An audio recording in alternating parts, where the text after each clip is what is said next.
Discover Dream of the Red Chamber. A stone tells the story of the fall of a noble Chinese family. Hello, this is Han. And this is Arthur. This is episode 5 of our guide through the most popular classical Chinese novel, Dream of the Red Chamber. We are doing this so that our English language listeners can discover the magic that has enthralled Chinese readers for centuries. Let's start with a quick recap of the last episode. The dumb bully Xue Pan got away with murder. Naturally, the Xue family was relieved, and their powerful relatives, the wealthy Jia and Wang families, were extremely grateful to Jia Yucun for pulling strings behind the scenes. Meanwhile, the Xue family had started fresh. They moved from the city of Jinling to the capital, where they joined the Jia family. The Xue family is special to the Jia family. Yes, they were closely related. As we mentioned in the last episode, the Xue are a family of 3. Dumb bully Xue Pan, the murderer, his younger sister Xue BaoChai, and their mother Lady Xue, who is a widow. Lady Xue is the younger sister of Lady Wang, who is Jia Baoyu's mother. If that didn't make Xue family special, what does, right? Right. Very special. Sister families. The older sister, Lady Wang, married Jia. The younger sister, Lady Xue, married Xue. So Lady Xue could be called Lady Wang too, right? Because her maiden name would be Wang. Except that would be even more confusing. Yeah, so she will be Lady Xue. Oh, in fact, let's call her Aunt Xue, because that's what all the young people in the Jia family call her. Yes, that's good. She's Aunt Xue. And one thing needs to be mentioned, that is, these sisters are also sisters of Wang Ziteng, the cornerstone of the Wang family. This Wang Ziteng is so powerful. Absolutely. He holds real authority at the court and within the empire's military. So, for the Xues to join the Jias, it isn't like casually crashing at someone's place. The Jia family were incredibly rich. Sure, lots of people would love to join them, but they didn't just let anyone in. Definitely not. You need serious connections. Yes, and Xue family has exactly that. They certainly do. This arrangement benefits both the Jia and the Xue families. Now, since Aunt Xue and her 2 children joined the Jia family, these 2 powerful branches of the same family are under one roof. Lady Wang was over the moon to welcome her younger sister and family. After all, the 2 hadn't seen each other since pre-marriage.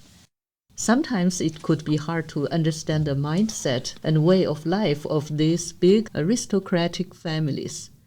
Take the Xue family moving into the Rong mansion, for example. Some people might think, oh, they must be shamelessly clinging on, determined to marry their daughter off to Jia Baoyu. But that way of thinking feels a bit petty.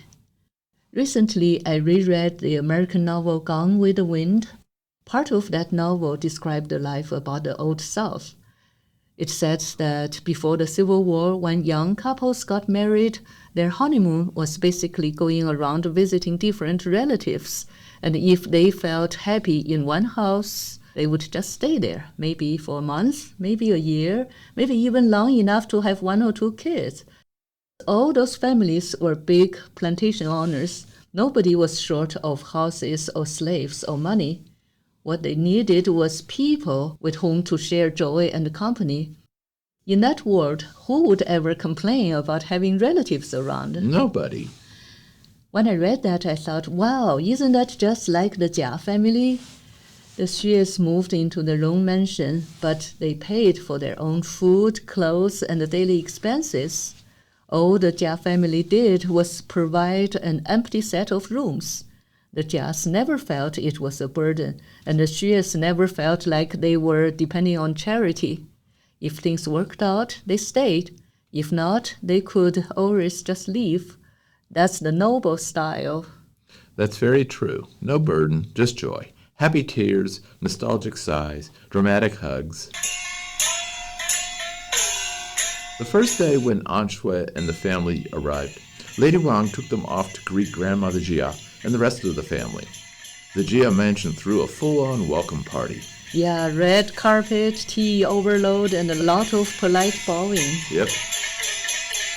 Daoyu's father, Jia Zhong, who is the family CEO, and Aunt Shui's brother-in-law, suggests that they all just move in, maids, bags, and all. He said, "We've got a whole garden wing sitting empty."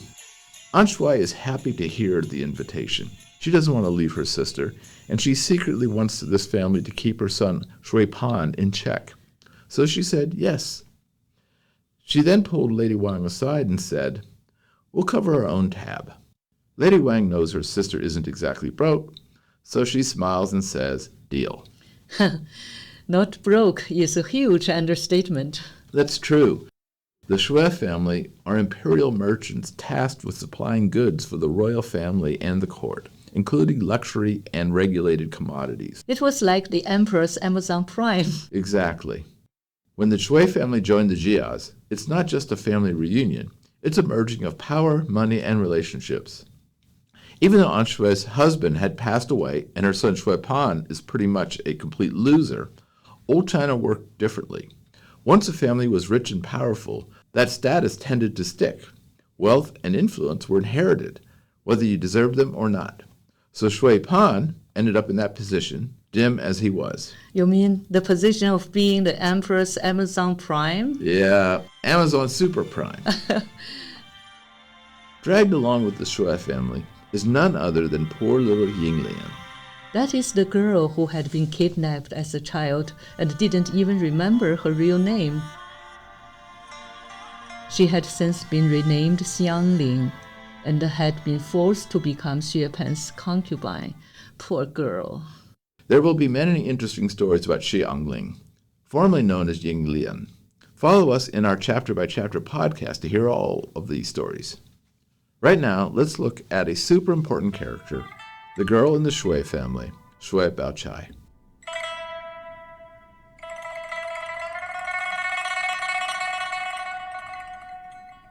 The Xue family move brought Xue BaoChai into close daily contact with the Jias, especially Jia Biuyu.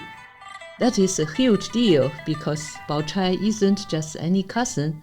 She will become Lin Daiyu's nemesis. And, spoiler alert, she ends up marrying Jia Baoyu. Ooh. Not really a surprise, though.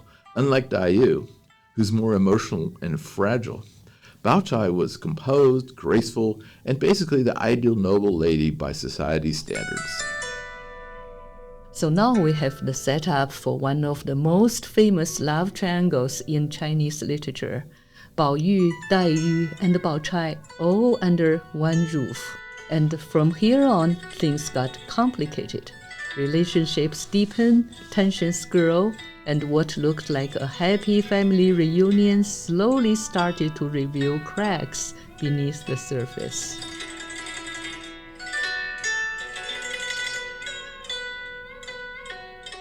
Ever since Lin Daiyu arrived at the Rong mansion, grandmother Jia had doted on her endlessly. She was treated just like Baoyu. Same food, same care, same everything. Even the other grandchildren came after her in terms of attention.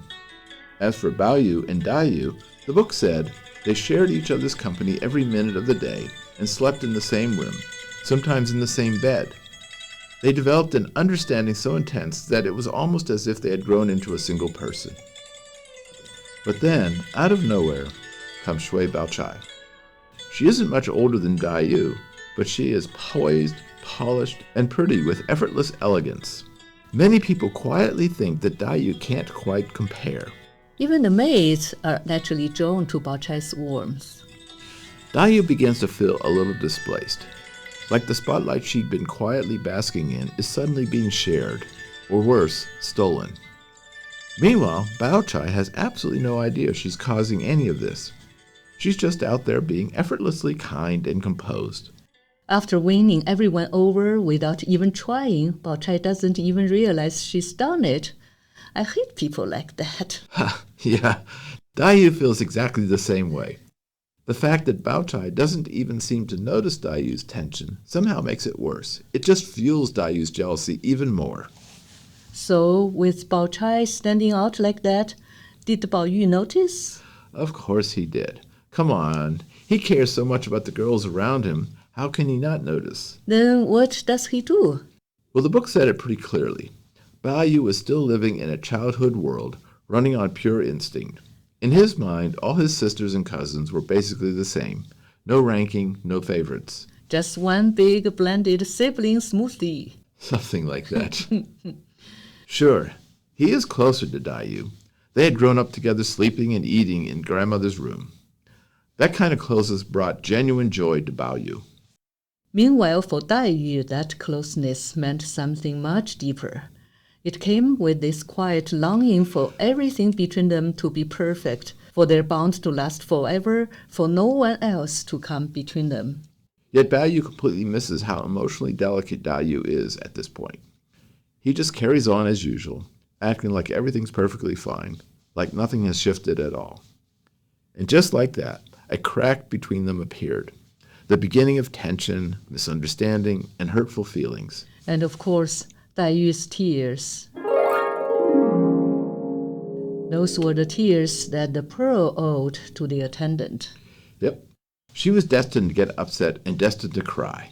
But nobody knew. All they saw was that before BaoChai showed up, Bao Yu and Dai Yu were basically glued at the hip, walking together by day, sitting side by side, and even lying down under the same quilt at night.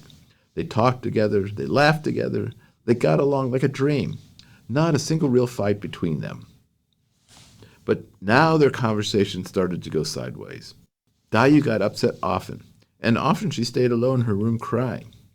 Bao Yu, realizing that he had messed up, started blaming himself and tried to smooth things over. This was starting to look a lot like good old-fashioned jealousy, classic young lover drama. Since BaoChai's family moved in with the Jias, Bao Yu and BaoChai saw and talked to each other from time to time. Their first real interaction happened when one day, BaoChai missed a family festival because she was not feeling well. Noticing that BaoChai was missing, Bao Yu left the festival early to visit his big sister Bao. In China, even people who had never cracked open dream of the Red Chamber still knew this iconic setup. Jia Baoyu and Lin Daiyu had been bound by the mysterious flower pearl and stone attendant vow from a past life, while with BaoChai, Baoyu had been linked through the famous gold and jade match. And that gold and jade match shows up right here.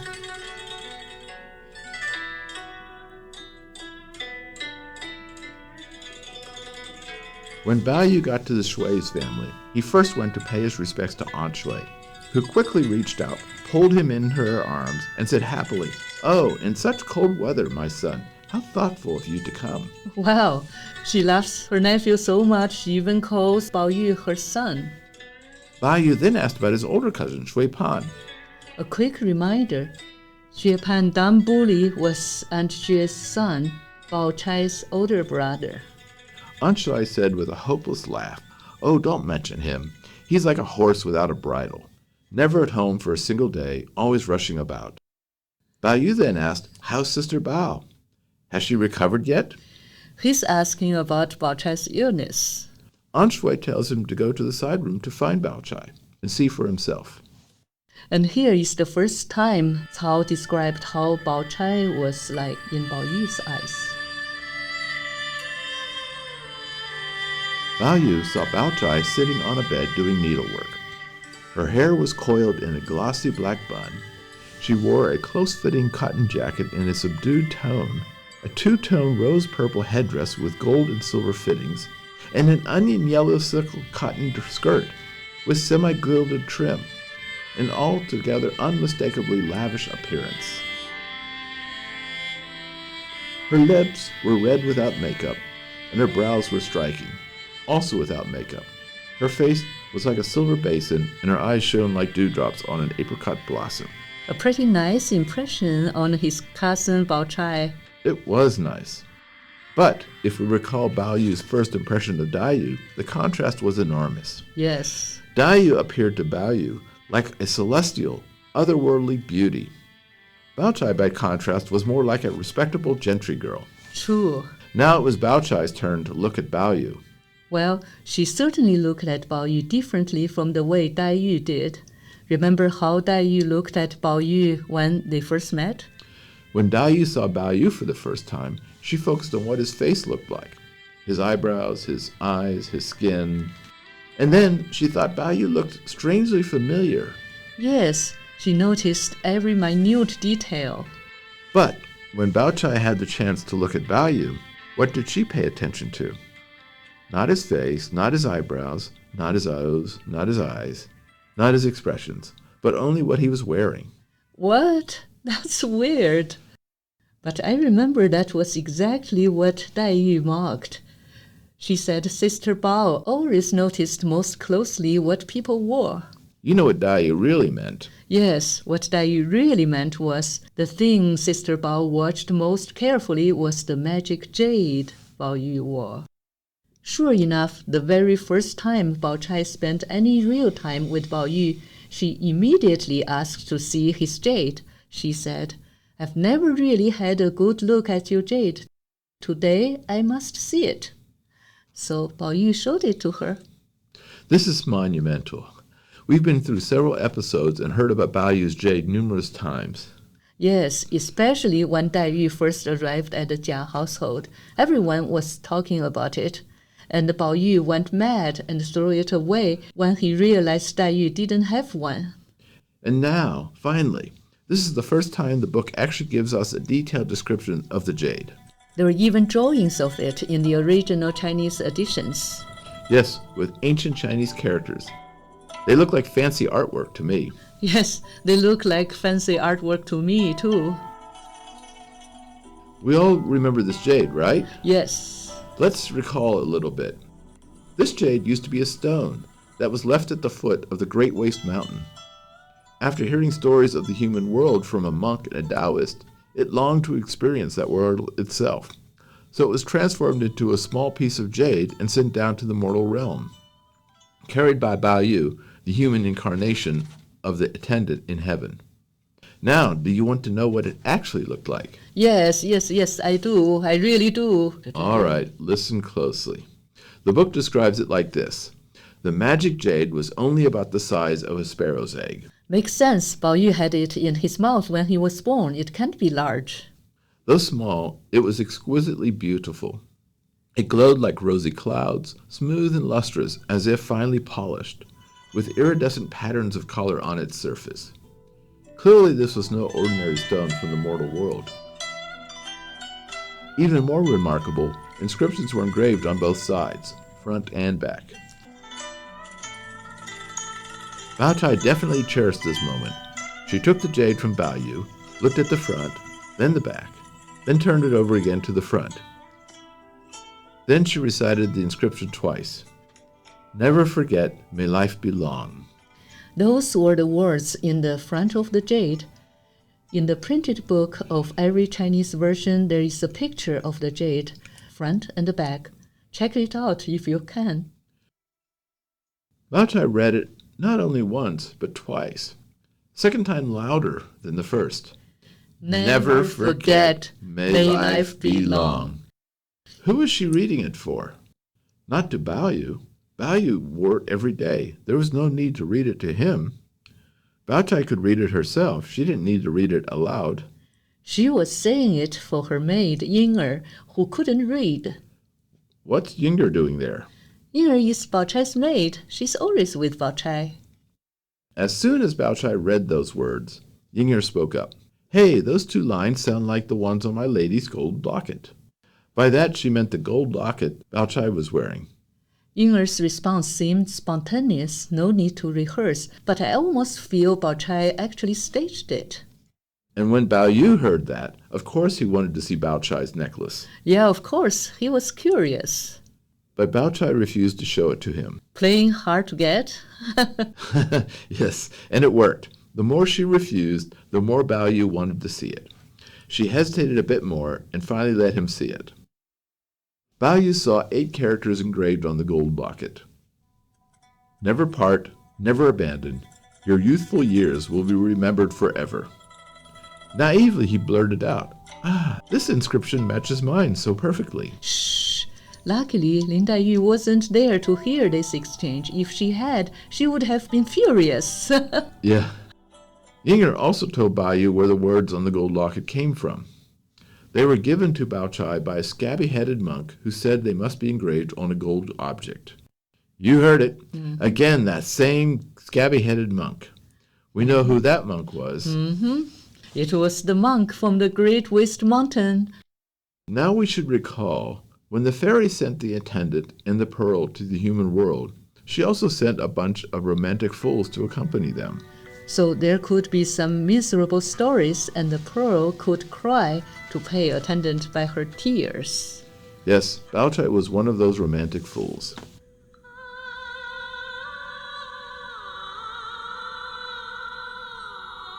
At this seemingly quiet moment, while Bao Yu and BaoChai examined each other's jade and gold locket, what seemed like a simple exchange of curiosities became the beginning of the most iconic romantic entanglement in Chinese literature, woven from destiny, desire, misunderstanding, compromise, and heartache.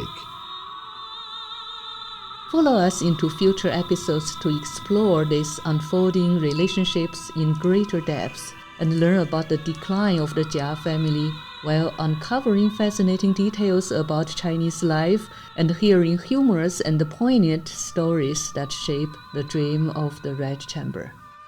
So stay tuned as we continue. Discover, dream of the Red Chamber. Bye for now. Bye.